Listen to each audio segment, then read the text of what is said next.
Hayathnagar police station పరిధిలోని RTC colony వద్ద ఘోర రోడ్డు ప్రమాదం జరిగింది. ఈ ప్రమాదంలో ఎంబీబీఎస్ చివరి సంవత్సరం చదువుతున్న ఐశ్వర్య అనే విద్యార్థిని మృతి చెందింది. తండ్రితో కలిసి రోడ్డు దాటుతుండగా వేగంగా వచ్చిన ఓ వాహనం ఢీకొట్టడంతో ఈ ప్రమాదం జరిగింది. ఈ ప్రమాదంలో ఐశ్వర్య, ఆమె తండ్రి తీవ్రంగా గాయపడ్డారు. వారిని వెంటనే చికిత్స నిమిత్తం ప్రైవేటు ఆసుపత్రికి తరలించగా అప్పటికే ఐశ్వర్య మృతి చెందినట్లు వైద్యులు ధృవీకరించారు. ఐశ్వర్య తండ్రికి తీవ్ర గాయాలు కావడంతో మెరుగైన చికిత్స కోసం మరో ఆసుపత్రికి తరలించారు. ఘటనాస్థలికి చేరుకున్న పోలీసులు మృతదేహాన్ని ఉస్మానియా ఆసుపత్రి మార్చురికి తరలించారు.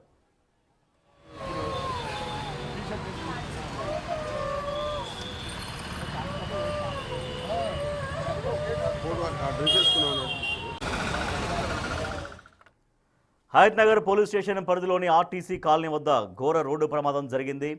ఈ ప్రమాదంలో విద్యార్థిని ఎంబీబీఎస్ చదివేటువంటి విద్యార్థిని మరణించింది. ఆమె తండ్రి తీవ్రంగా గాయపడ్డారు. ఇద్దరు రోడ్డు దాటుతున్నటువంటి సమయంలో ఒక వాహనం వాళ్ళను బలంగా ఢీకొట్టడంతో ఈ ప్రమాదం జరిగింది. ప్రమాదంలో ఐశ్వర్య, ఆమె తండ్రి ఇద్దరు తీవ్రంగా గాయపడ్డారు. అయితే ఐశ్వర్యను వాళ్ళ తండ్రిని ఇద్దరిని ఆసుపత్రికి తరలించారు.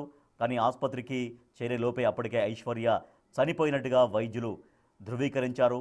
ఐశ్వర్య తండ్రికి మెరుగైన చికిత్స కోసం ఆసుపత్రికి తరలించారు. ఆయన ప్రస్తుతం అయితే ఆసుపత్రిలో చికిత్స తీసుకుంటున్నారు.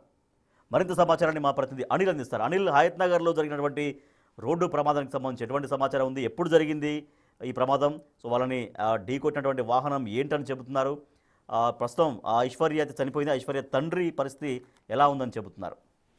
Yes Rajesh, Hayathnagar police station ప్రమాదం రోడ్డు ప్రమాదం జరిగింది పోలీస్ స్టేషన్ పరిధిలో. అయితే ఈ ప్రమాదంలో ఎంబీబీఎస్ చదువుతున్నటువంటి అంటే 3వ సంవత్సరం చదువుతున్నటువంటి ఐశ్వర్య అనే విద్యార్థిని మృతి చెందింది అని చెప్పాలి. అయితే ఈ మృతికి సంబంధించి ఐశ్వర్య ఎవరైతే ఉన్నారో ఐశ్వర్య ప్లస్ అదే విధంగా తండ్రి వీళ్ళిద్దరు కూడా రోడ్డు దాడుతుండగా ఈ ప్రమాదం చోటు చేసుకున్నట్టుగా కూడా తెలుస్తుంది. అయితే ఈ ప్రమాదంలో కారు అతివేగంగా విజయవాడ హైవే నుంచి హైదరాబాద్ వస్తున్న క్రమంలో వీళ్ళిద్దరు కూడా రోడ్డు దాడుతున్నారు. రోడ్డు దాడుతున్న క్రమంలోనే ఒక్కసారిగా స్పీడ్ గా వచ్చి గుద్దినట్టుగా కూడా తెలుస్తుంది. అయితే గుద్దిన అనంతరం అక్కడికక్కడే ఐశ్వర్య మృతి చెందింది. ఆ తర్వాత ఉస్మానియా మార్చురికి అయితే పోస్ట్ మార్టం నిమిత్తం పోలీసులు అక్కడికి తరలించారు. అయితే తండ్రికి సంబంధించి మాత్రం ప్రెసెంట్ మెరుగైన చికిత్స అందించేందుకు గాను తను తీవ్ర గాయాలు పాలయ్యాడు. అందులో భాగంగా మెరుగైన చికిత్స అందించేందుకు గాను ప్రెసెంట్ అయితే హాస్పిటల్కి తరలించారు. ముఖ్యంగా ఈ ఘటనకు సంబంధించి ఉదయం సమయంలో ఈ ఘటన చోటు చేసుకున్నట్టుగా కూడా తెలుస్తుంది. ఆ టైంలో విజయవాడ నుంచి హైదరాబాద్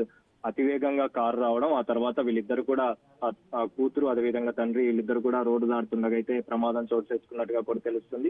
ఇందులో భాగంగానే ప్రజెంట్ కేసు నమోదు చేసుకుని దర్యాప్తు అయితే చేస్తున్నారు. ప్రజెంట్ ఆ గుద్దినటువంటి అంటే యాక్సిడెంట్ గురి చేసినటువంటి వ్యక్తిని కూడా ప్రజెంట్ పోలీసులు అదుపులోకి తీసుకున్నట్టుగా కూడా తెలుస్తుంది. ముఖ్యంగా ఈ ఘటనకు సంబంధించి ఉస్మానియా మార్చులు అయితే పోస్ట్ మార్టం నిమిత్తం ఐశ్వర్యను అయితే తరలించడం జరిగింది. తండ్రిని మాత్రం ప్రజెంట్ మెరుగైన చికిత్స అందించేందుకు గాను ప్రైవేట్ హాస్పిటల్కి అయితే తరలించినట్టుగా కూడా తెలుస్తుంది. Rajesh, right, thank you Anil.